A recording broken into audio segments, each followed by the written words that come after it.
तिवारी जी, आपने तो अभी सुन लिया और मुझे लगता है कि आप भी सदमे में ही होंगे पूरा जैसे हम लोग सदमे में हैं। तो आप बताएं, आपकी क्या टिप्पणी है, क्योंकि आप तो कर्फ्यू वाले वातावरण के अंदर हैं, ज्ञानवापी पूरा चल रहा है। तो अब राम के बाद में अब जो है शिव जी का भी, बाबा भोलेनाथ का भी कल्याण हो रहा है, फिर कृष्ण जी की तरफ भी अब बढ़ने की तैयारी है। तो आप क्या कहेंगे जी। इस पूरे जो कुछ भी आपने सुना है और जो कुछ आप आज सुबह सोचते हैं से पूरे आज बजट सुबह को से या लेके? कल से ही हमारे पास तरह तरह के फोन आ रहे थे। और आज खर्च के आज सुबह हमने करीब 20-25 अर्थशास्त्रियों से हमने बात किया अपने कार्यक्रम के लिए। और कुछ सामान्य लोगों से बात किया। तो अधिकांश लोगों का यही कहना था, भाई तिवारी जी आप इस बजट के चक्कर में क्यों पड़ रहे हैं, इसमें कुछ है ही नहीं है, कुछ समझ में नहीं आ रहा है, क्या इसको कहा जाए, क्या इसको कहा जाए। अब हमको समझ में आया कि जितनी बारीकी के साथ बोहरा साहब ने समझाया, इतनी बारीकी लोग नहीं समझ पाते हैं, या उतने डॉक्यूमेंट उठा करके कौन देखे। सब लोग तो गोदी मीडिया का बहस देखते हैं, और गोदी मीडिया में सब भालो भालो है, सब अच्छा अच्छा है, सब बढ़िया बढ़िया है, और एकदम विकास हो गया और क्या हो गया। कुछ लोगों से बात किया तो लोगों ने कहा, भाई देखिए तिवारी जी, हम तो राम भक्त हैं, और राम भक्ति हमको बहुत अच्छी लग रही है, मंदिर वंदिर बन गया, और इनकी बातें तो हमको भी नहीं समझ में आती। जब मैं बुद्धि का इस्तेमाल करता हूँ तो ये लोग बहुत खराब लगते हैं। लेकिन अब चूंकि राम बाबा की वो बात है, तो देखिए सरकार तो यही नहीं चाहिए, आप लोग झूठे इनके पीछे पड़े हुए हैं और आप इनको गिराने की कोशिश कर रहे हैं। इसी बीच कल जिस तरीके से बनारस में माने इनके राम मंदिर का तो वो अभियान एक तरीके से फेल कर गया। इनका सांगठनिक प्रोसेस में भी, मैं परसों था अयोध्या में, मैं वहां परसों गया था। तो जितना गोदी मीडिया हंगामा मचा रहा है, ये पूरा राममय हो गया और भक्तमय हो गया। मैं वहां करीब 3 घंटे था, और मैंने वहां देखा कि क्या राममय हो रहा है, कितने लोग आ रहे हैं, फुटकर चार चार छह छह की अपना लोग में अपना नारा लगाते हुए। तो ये तो उनका एक सांगठनिक प्रोसेस, तो पूरे देश भर से अपने कार्यकर्ताओं को वो बुला करके और नारा लगवा रहे हैं, उनका फोटो खिंचवा रहे हैं। वो तो वहां की बात रहा। वहां का चूंकि मामला फेल कर गया, तो इसलिए अब ये आ गए फिर बनारस में।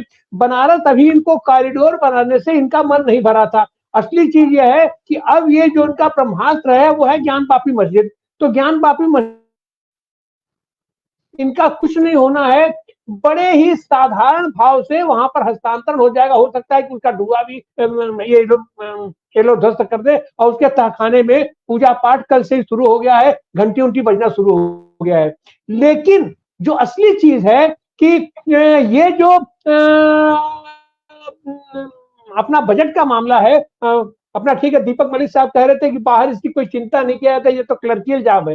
लेकिन क्लर्कियल जॉब, हमारे पास जो पैसा आएगा या हमारा जो इनकम होता है, उसी आधार पर तो हम आगे की हम वो कल्पना करेंगे और अपना बजट बनाएंगे, अपना तौर तरीका बनाएंगे कि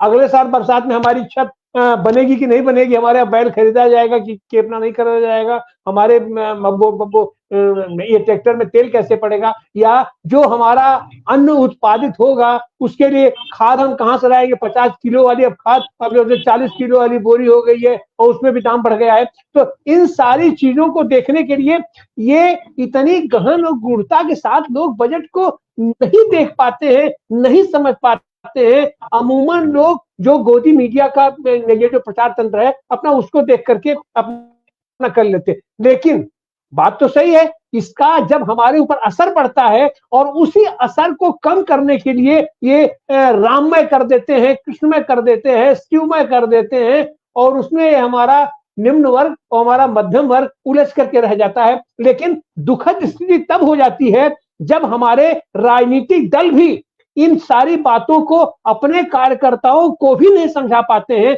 अपने कार्यकर्ताओं तक भी यह मटेरियल नहीं पहुंचा पाते हैं।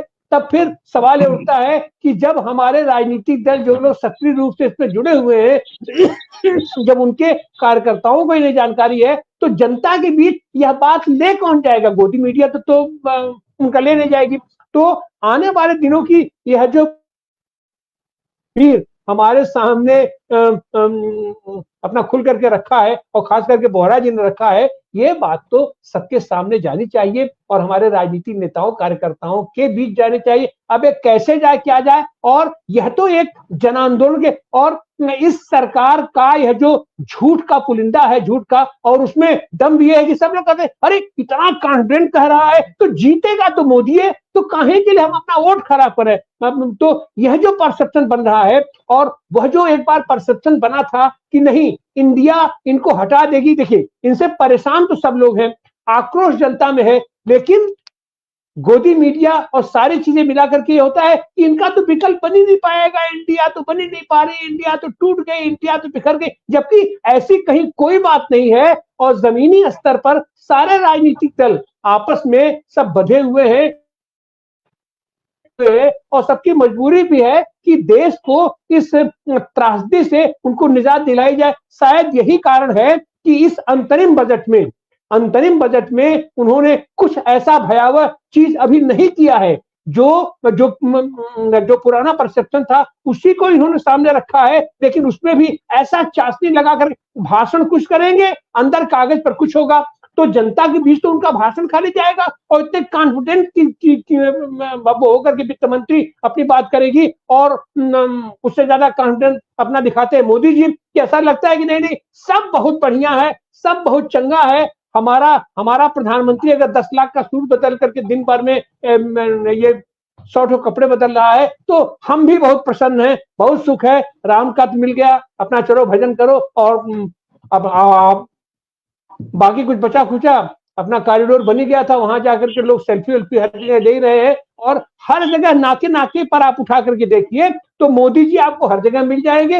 हर जगह आप उनको सेल्फी देखिए, और सरकारी कार्यक्रम जो इन्होंने घोषित करते हैं उन सारे कार्यक्रम को उपलब्धियां बता देते हैं, वो घोषित होने के बाद उस पर काम हुआ कि नहीं हुआ इससे मतलब इनका नहीं रहता है। हाँ जाता, हाँ भाई ये काम तो हो गया, उज्ज्वला घोषणा लागू हो गया, सब हो गया, और सब लोग सेल्फी कर करके अपना फेसबुक पर अपना सब लोग, सामान्य लोग भी, इनके कार्यकर्ता तो लगाते ही हैं, सामान्य लोग भी जाकर के इतनी खूबसूरत वहां पर उसकी बैकग्राउंड है, इनकी फोटो है प्रधानमंत्री, कि हम प्रधानमंत्री के साथ फोटो खिंचा लिए, इतने में मस्त हो जाते हैं लोग। लेकिन यह बजट, जो भी बजट है, इसकी भयावहता का आभास कराना पड़ेगा, इसको समझाना पड़ेगा देश की जनता को, और यह काम हम राजनीतिक दलों को है, हम राजनीतिक कार्यकर्ताओं को है, इसको कैसे पहुंचाएं, क्या पहुंचाएं। तो यह अंतरिम बजट तो एक झांकी है। सच बात तो यह है कि अगर ये लोग आ गए, या अगर दूसरी भी सरकार आएगी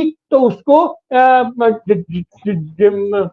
वो जो अपना पूर्ण बजट देगी, तो दूसरी सरकार आएगी तो इनको कहने के लिए होगा कि हम तो बड़ा बढ़िया कर रहे थे, ये लोग खराब कर रहे हैं, और अगर ये आ गए तो यह तो एक तरीके से हचक से नीचे से काट लेंगे, और जनता को परेशान होना ही होना है। अपने विजय चावला जी की ये बात पूरी नहीं हो पाई थी, समय हमारा हो गया, लेकिन हम चाहेंगे कि विजय चावला जी भी अपनी बात रख ले। विजय चावला जी, आपकी टिप्पणी।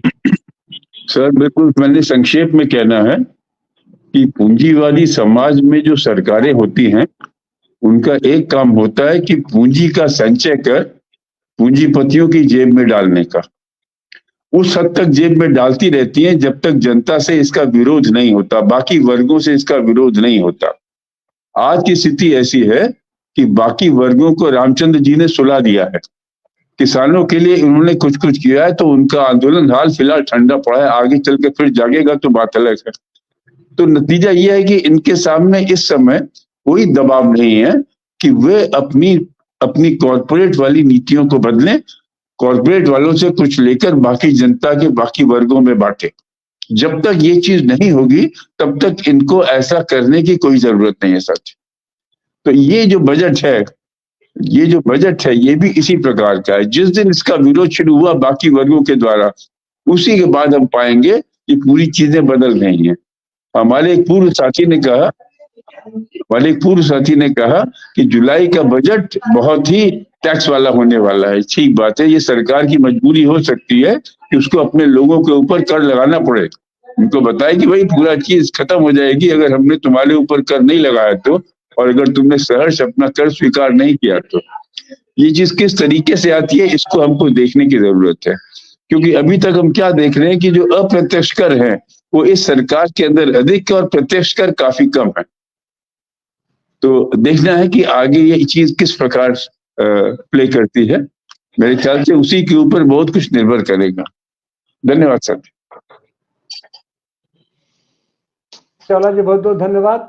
आज का हमारा यह डिस्कशन एक माने में बहुत ही महत्वपूर्ण है और ये बातें आम जन तक पहुंचना बहुत जरूरी है और खास करके राजनीतिक कार्यकर्ताओं तक पहुंचना जरूरी है, क्योंकि आर्थिक मुद्दों पर अमूमन सही तरीके से बात भी नहीं होती है और इनकी बात जा नहीं पाती है और आने वाले दिनों की ये जो भयावहता है उसको निरूपित करना और उसको जनता के बीच जाना बहुत जरूरी है, क्योंकि यह देश के भविष्य से जुड़ा हुआ है, हमारे आर्थिक विकास से जुड़ा हुआ है। आप सारे साथी हमारे साथ जुड़े, ये प्रोफेसर दीपक मलिक जी, दिनेश के बोहरा साहब, अखिल स्वामी जी, विजय चावला जी, शशांक यादव और सुनीलम, आप सब लोगों का बहुत बहुत धन्यवाद। बहुत